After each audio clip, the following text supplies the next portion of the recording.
合适。Everything we discuss is then leaked to the paper. That's not appropriate. 而且我们也不是那样进行的。And that's not how the way the conversation was 如果 conducted. 有诚心，咱们就用一种互相尊重的态度来进行很好的沟通。If there is 否则这个结果就不好说了。If In there is Canada, we sincerity believe on in your part, free and open and frank dialogue, and that is what we will continue to have. We will continue to look to work constructively together, but there will be things we will disagree on, and we will have 有 to 些可以 continue. 签学生，但是创造条件，创造条件。 Let's create the conditions first. 好。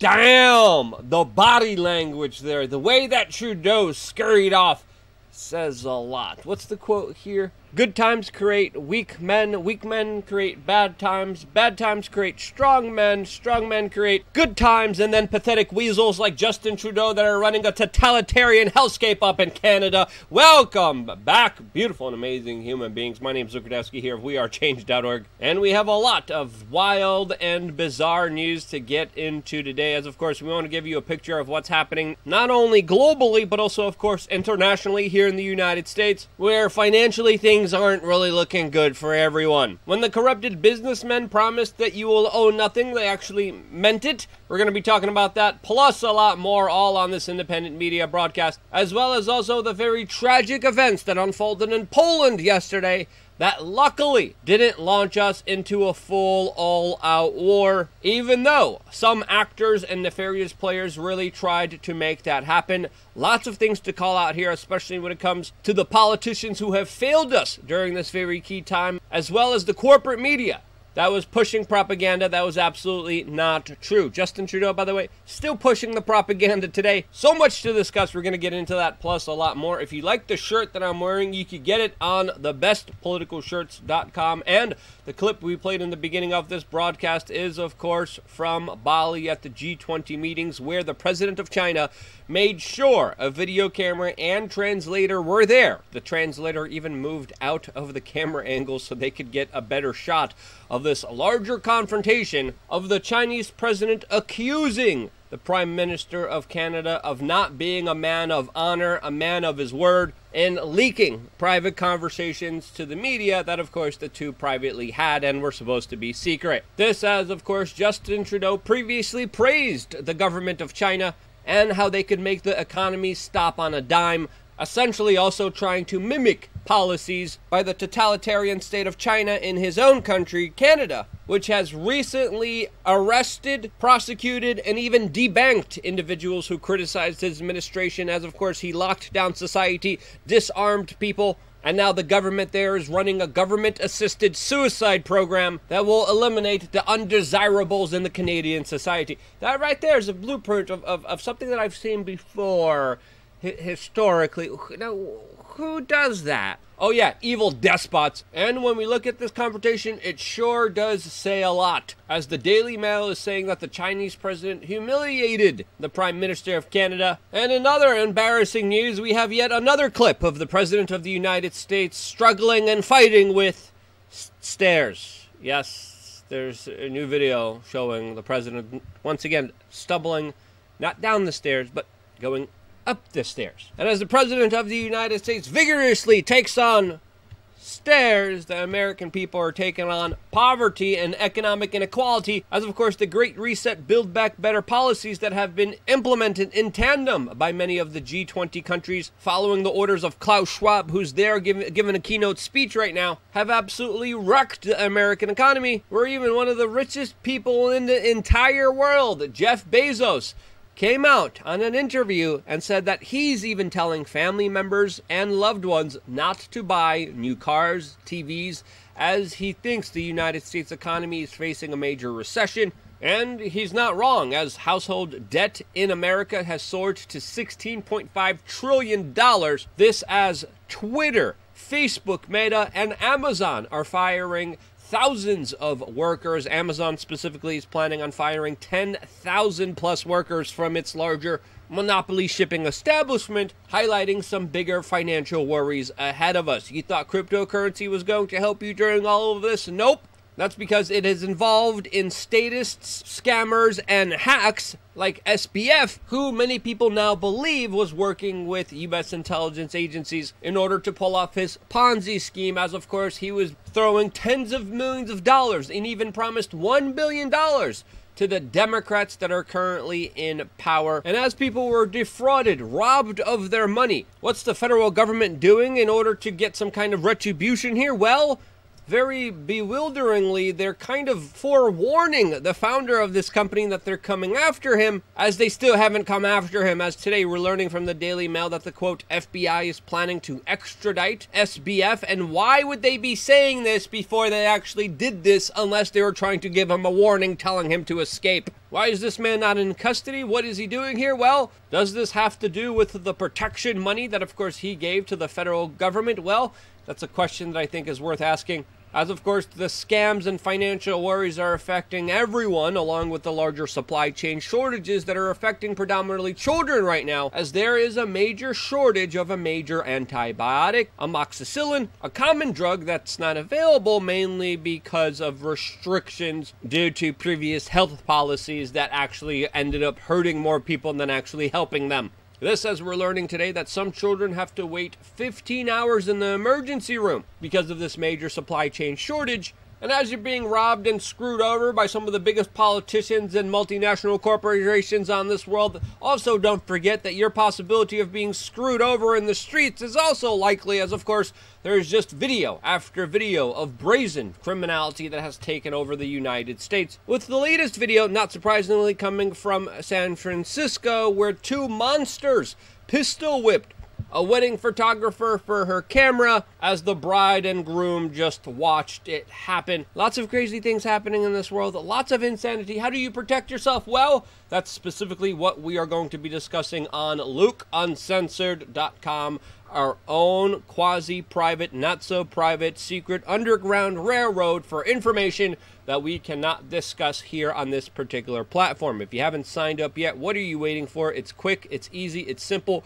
You press this button, enter your information, you get an email with your login details, you come back here, and you just simply log in. Bada bing, bada boom, and then you have access to videos on this platform that are almost 10 years old. I do a video now almost every single day just for users of this platform. You get 3 masterclasses that you could take individually yourself, and also exclusive merchandise and access to events. The best part of this is the forum that I absolutely love. If you're not on the forum, if you're not communicating, if you're not a part of a group, finding other like-minded individuals, sharing information to help you out, what are you doing? Sign up right now to LukeUncensored.com, as of course there's a lot of things that I wish I could talk about, that I wish I could share my insight on, but I just can't on this platform. I built my own to pay for that infrastructure, to build up this independent media organization. You just have to sign up for less than 50 cents a day. See you there on LukeUncensored.com right after this video, as of course we are still not done and have a lot to discuss when it comes to the tragic, horrible events that unfolded in Poland yesterday that nearly brought us on the brink of another global conflict between the East and the West. Luckily, it was prevented and stopped after a missile landed and killed 2 people in my home country of Poland. Today, we have the NATO chief coming out and saying that this blast was actually caused by a Ukrainian missile and not a Russian missile as previously believed, which would have sparked NATO Article 5 and the larger self-defense pact, which could have started a bigger conflict and war here. The Polish government and the president himself also came out and said that the strike was not a deliberate Russian attack on the country of Poland, with the Polish president also now saying many hours after the incident that this was very likely a missile blast from the Ukrainian air defense and that it was, quote, an unfortunate accident. As of course the attack took place 4 miles from the Ukrainian border, and a driver and a warehouse worker were hit in the middle of a field from this stray rocket, with predominantly this photo coming out of the incident highlighting the larger devastation from this huge blast that took place in Poland. There's also a picture of Russian fragments, which already a lot of internet sleuths were linking back to an air defense system that was paid for by the United States. used, of course, by the Ukrainians. And what we have to take away from this event, especially after it happened, was the immediate response to it. I, of course, turned to the corporate media after getting all the information I could on social media, and I went on Fox, and they had an anchor literally celebrating his own birthday. CNN was talking about January 6th and Donald Trump, and MSNBC was calling for retribution and actions by the United States and NATO that need to immediately happen to punish Russia for this attack. As it's important to note here that the corporate media automatically jumped the gun and started to blame Russia for an event that was still unknown. We didn't know all the details. The smoke didn't settle yet in Poland, but the corporate media automatically started to run with narratives about how Russia was responsible for this. And looking at the way that Russia has been performing in Ukraine, seeing them just open up another battlefront in this conflict absolutely made no sense at all.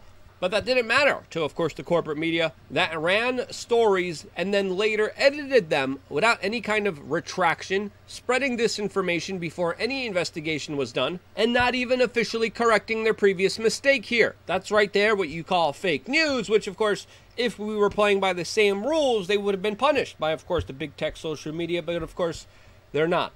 Other individuals who automatically tried to use this event for their own personal benefit was, of course, the president of Ukraine that automatically claimed that this was a Russian missile, even though there was information showing that it wasn't. This, as of course, right after the attack, the president of Ukraine called for the, quote, terrorists, Russians, to be put in their place after this attack, which he categorized as a deliberate action by Russia. These words, these hyperbolic statements were extremely dangerous, as of course many Ukrainian government officials automatically tried to use this event as a major galvanizing event that would have created a global conflict. And Justin Trudeau, the Prime Minister of Canada, still to this day is blaming Russia for this larger attack that was clearly not the responsibility of Russia deliberately doing this. Again, the event yesterday was very unfortunate, but it was also very dangerous. The life loss is tragic, but it's tragic just like all the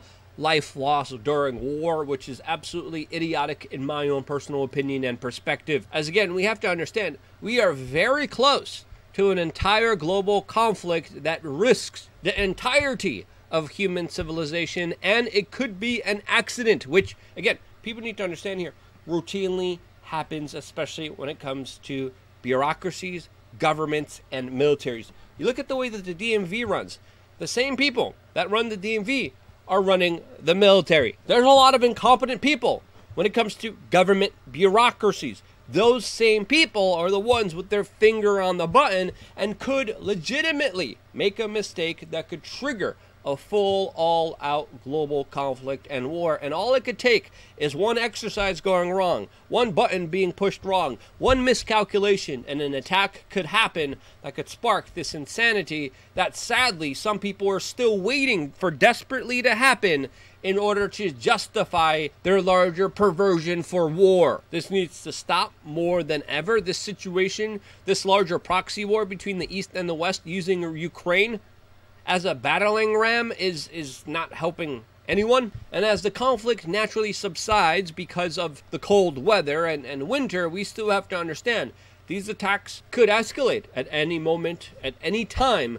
As of course, even just moments ago, Ukraine just blew a Russian oil depot inside of Russia, 190 miles away from Moscow, using a drone strike. This says, of course, Russia has been predominantly attacking the energy infrastructure of Ukraine, going after the resources they are trying to, of course, to make Ukraine suffer a very harsh winter. A harsh winter that, because of this conflict, could be coming your way, especially if you're in Europe. A harsh winter that, of course, will be affecting global food supply chains and everything and everyone else, causing utter distraction and havoc, not just in Ukraine, not just for the poor people there, for the poor people everywhere that are going to be more predominantly affected by this than anyone else. That's what I think. You think I'm wrong? Let me know why down in the comment section below. I got one more video coming your way on LukeUncensored.com. I wouldn't be here if it wasn't for you, and this is why. I love you guys. Stay tuned for more here on wearechange.org. See you right now on LukeUncensored.com.